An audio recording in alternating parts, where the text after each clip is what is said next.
На які радыкальны крок гатовы пайсці Лукашенко і што ён хоча ўзамен? Чаму яго высокага міністра не было на важнай сустрэчы, а таксама як муж беларускай жалезнай ледзі можа заняць адзін з найвышэйшых пастоў у сістэме? Вітаем, сябры! Гэта наша Ніва і зараз мы ўсё вам раскажам.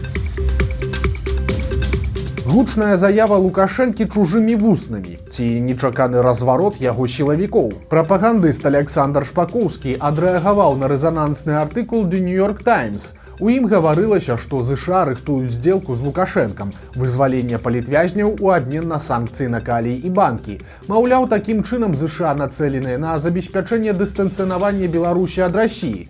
Афіцыйны Мінск гэтую інфармацыю ніяк не каментуе. Лукашенка, яго чыноўнікі і дыпламаты упарта маўчаць, але Шпакоўскі мяркуе, што зліў інфармацыі пра перамовы амерыканцаў з Лукашэнкам выданню маглі зрабіць еўрапейскія дыпламаты, цытата, пераследуючы ўласныя мэты. Але ж самае адметнае тут не гэта, а заява Шпакоўскага пра палітвязняў. Ён пераконвае, што рэжыму нічога не пагражае, калі грамадства будзе згуртавана зразумела па яго логіцы вакол Лукашэнкі. Далей цытата.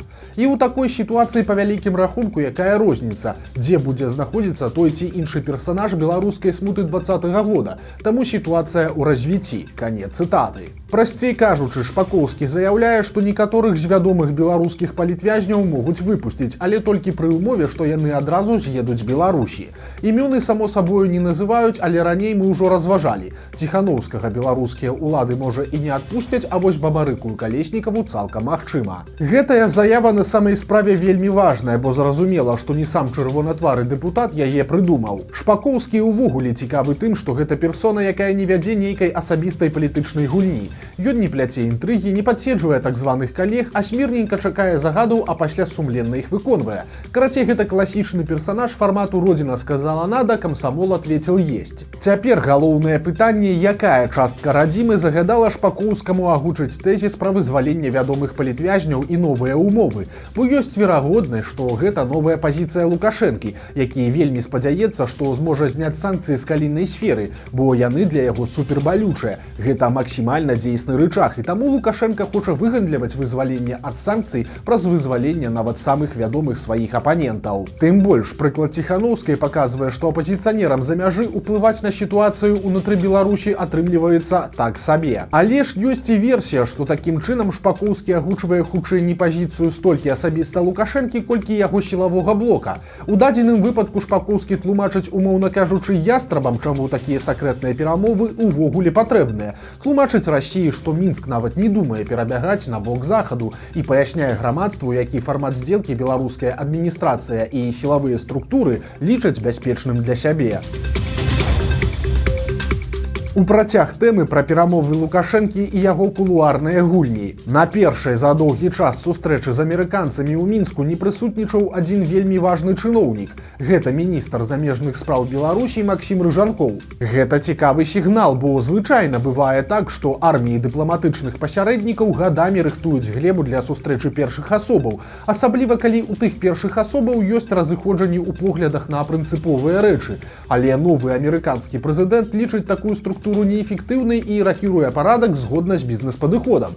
Тыпу, спачатку мы дамовімся пра асноўныя прынцыпы ў вузкім коле, а дыпламаты хай потым ужо падганяюць сваю работу пад рашэнні дарослых. Прычым Лукашэнка ў пералік гэтых дарослых, з кім Трамп рашае справы наўпрост, не ўваходзіць, але і яму таксама дасталася хуткая і канкрэтная прапанова. Усе палітычныя ў абмен на аслабленне санкцый з магчымасцю працягнуць дыялог. Сустрэчу намесніка-памочніка дзяржсакратара ЗША з Александром Лукашэнкам можна ўспрымаць як нейкую уверцюру да зніжэння градусу канфрантацыі. Але ж адно з галоўных адрозненняў ад папярэдніх такіх паваротаў у тым, што Міністэрства замежных спраў як інстытут амаль выключаны з працэсу перамоваў. На сустрэчы Лукашэнкі з Крысам Шмітам не было ні беларускага міністра замежных спраў, ні кагосьці з яго намеснікаў. У гэты дзень Рыжанкоў даваў інтэрв'ю Белта па выніках камандзіроўкі ў Ліван і расказваў пра гатоўнасць Беларусі пастаўляць туды тэхніку. Можна сказаць, што Лукашенка дабіўся таго, чаго хацеў. МЗС, як ведомства з наймацнейшымі прабеларускімі і праеўрапейскімі інстынктамі,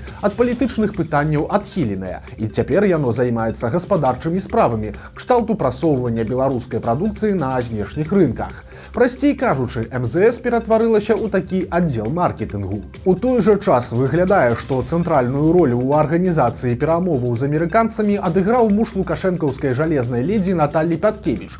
Гэта шматгадовы рэзідэнт Нью-Йорка, былы памочнік Александра Лукашэнкі і прадстаўнік Беларусі ў ААН Валянцін Рыбакоў. Менавіта з ім сустракаўся Лукашенка напярэдадні візіту амерыканскага госця, і пра падрабязнасці той сустрэчы Наталля Эйсмент асабліва не распаўсюджвалася. Выклала адно каротенькае відэа, ды ўсё, то бок пытанні абмяркоўвалі не публічныя. У гэтым факце хтосьці можа пабачыць з'яўленне новага моцнага кандыдата на месца міністра замежных спраў. Для Валянціна Рыбакова такая перамена была б пажаданай, хаця б з асабістых прычын. Ён ужо паўгода жыве ў адрыве ад уплывовай жонкі, ды і цяперашні міністр Рыжанкоў лёгка замяняльны персанаж, у якога няма моцных канкурэнтных пераваг. Ён вялікая фігура ў Беларусі, але не заўважная ў свеце. Вопыт Рыжанкова ў асноўным адміністратыўны, а не дыпламатычны, і сканцэнтраваны ён унутры краіны.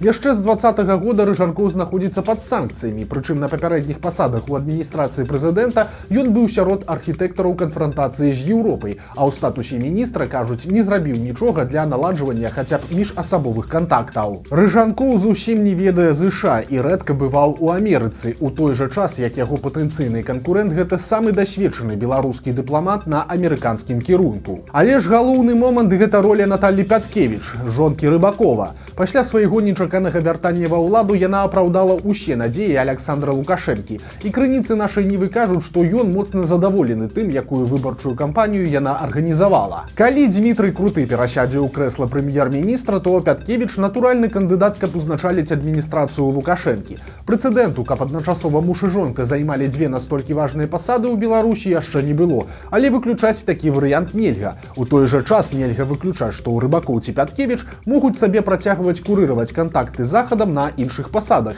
а міністр Рыжанкоў ці іншы будзе сабе паспяхова займацца продажам трактароў, тым больш што Мінск жыве чаканнем абвалу расійскай эканомікі. Большасць беларусаў скажа, што няма ніякай розніцы ў тым, хто міністр. Усё адно, як Лукашенко скажа, так і будзе, і гэта праўда. Але тут трэба зрабіць дапушчэнне на гістарычны момант. Сёння, калі ва ўкраіне з удзелам ЗША рашаецца лёс свету, з ім вырашаецца і лёс Лукашэнкі таксама, а з лёсам Лукашэнкі лёсы беларусаў, і таму і міністр, які здольны пра нешта гаварыць і ведае, з кім гаварыць і як гаварыць, лепшы, чым міністр, які на тое не здольны.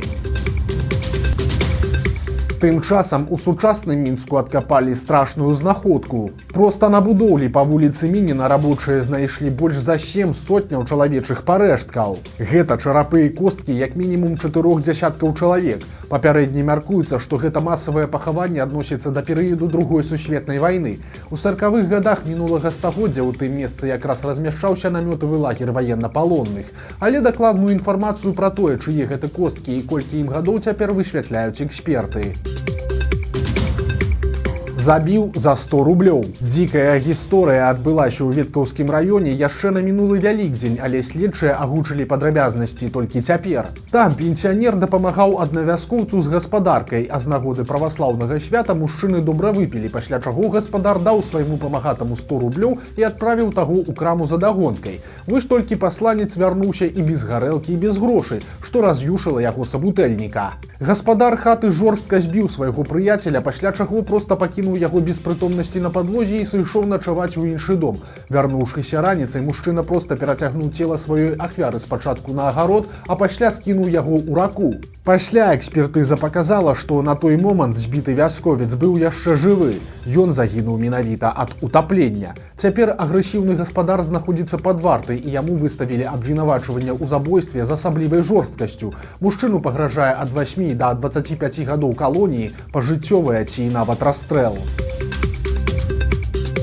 Жыхар Мінска вырашыў стаць інвестарам і пашкадаваў. А пачалося ўсё са знаёмства з прыгожай дзяўчынай у інтэрнэце. У пары завязалася перапіска, і новая знаёмая пахвалілася, як добра зарабляе на каштоўных паперах. Яе новаспечаны кавалер вырашыў таксама паспрабаваць. Ён паставіў на тэлефон прыкладанне, якое параіла яму дзяўчына, і паціху стаў заліваць туды свае грошы. Але ж зняць свой прыбытак Мінчук чамусьці не змог, і толькі тады зразумеў, што яго філігранна развялі махляры. У выніку мужчына згубіў больш за 100 000 беларускіх рублёў. А гомельскую пенсіянерку выратаваў ад бяды доўгі язык. Жанчыне Жанчыне пазванілі на хатні тэлефон нібыта супрацоўнікі энерганагляду. Яны расказалі, што зараз ідзе масавая замена лічыльнікаў, якая каштуе немалых грошай, але жанчыне пашчасціла трапіць на акцыю па бясплатнай замене абсталявання. Гэта аказалася той прынадай, на якую даверлівая пенсіянерка і трапіла. Яна выклала суразмоўцам усе свае пашпартныя даныя і хутка атрымала ўжо новы званок, цяпер нібыта з міліцыі.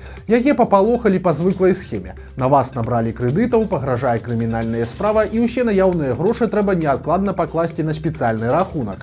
Жанчына спалохалася, паверыла, але на шчасце банк у той час ужо закрыўся. Тады псеўдаміліцыянт строга загадаў перавесці ўсе грошы ў панядзелак, а пакуль нікому не казаць пра сітуацыю ані слова. Але ж за выхадныя жанчына разбалтала свой сакрэт сяброўцы, і тая, зразумеўшы, што гэта ўсё афера ашуканцаў, параіла ісці не ў банк, а ў сапраўднае аддзяленне міліцыі. У выніку пенсіянерка так і зрабіла і змагла выратаваць свае грошы. Дзве трагедыі адбыліся на беларускіх дарогах. У Барысаўскім раёне фура збіла мужчыну на ровары. Ад удару той атрымаў цяжкія траўмы і ў выніку сканаў на месцы. А ў Наваполацку легкавік Рено вынесла на сустрэчную паласу, дзе ён сутыкнуўся з іншым аўто. У выніку кіроўца Рено загінуў на месцы здарэння. Бяда адбылася ў Асіповічах. Сёння там уначы прарвало трубу так, што 16 000 чалавек і 78 прадпрыемстваў цалкам засталіся без вады. Адзначым, што камунальнікі адразу прыняліся за працу і каля 15 гадзіны дня ваду ўжо вярнулі жыхарам.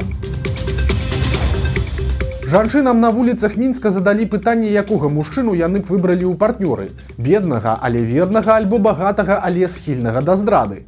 Частка меркавання ў вас, напэўна, здзівіць. Бедный, но верный, либо богатый, но гуляющий? Давай богатый, но гуляющий. Потому что бедная, пусть не несет. Они все равно будут гулять. Богатый. Деньги решают все. Богатый. Тоже гуляющий, то я буду гуляющий. Богатый, но гуляющий. Я переживу как-нибудь, если он будет где-то гулять. Но я хочу жить качественно. Богатый, но гуляющий. Тоже, наверное. Богатый, но гуляющий. Богатый, но гуляющий. Наверное, придется с бедным. Я, так уже быть, заработаю. Богатый. Я буду сидеть дома без него. Богатый. С богатым ты можешь создать подушку безопасности для себя, а потом найти верную. Бедный, но верный. Такими легче и проще. Люди тебя любят за то, что просто за то, что ты есть, а не за деньги. Как ущербный. Милый рай в шалаше говорили в наше время. А сейчас молодежь, наверное, по-другому говорит. Бедный, но верный. Да. Я считаю, что можно подняться с нуля вместе. Бедным не буду, есть гулящих. Более. Бедный, наверное. Счастье за деньги не купишь. Бедный, но верный. Потому что верность дороже, чем деньги. Бедный, но верный. Если с правильной девушкой, то может и закончиться бедность. Бедного и верного, потому что из любого верного мужчины можно сделать богатым. Бедного, но верного. Богатство дело наживное. Если человек, характеру вредничает, то, наверное, уже ничего от него хорошего не следуешь.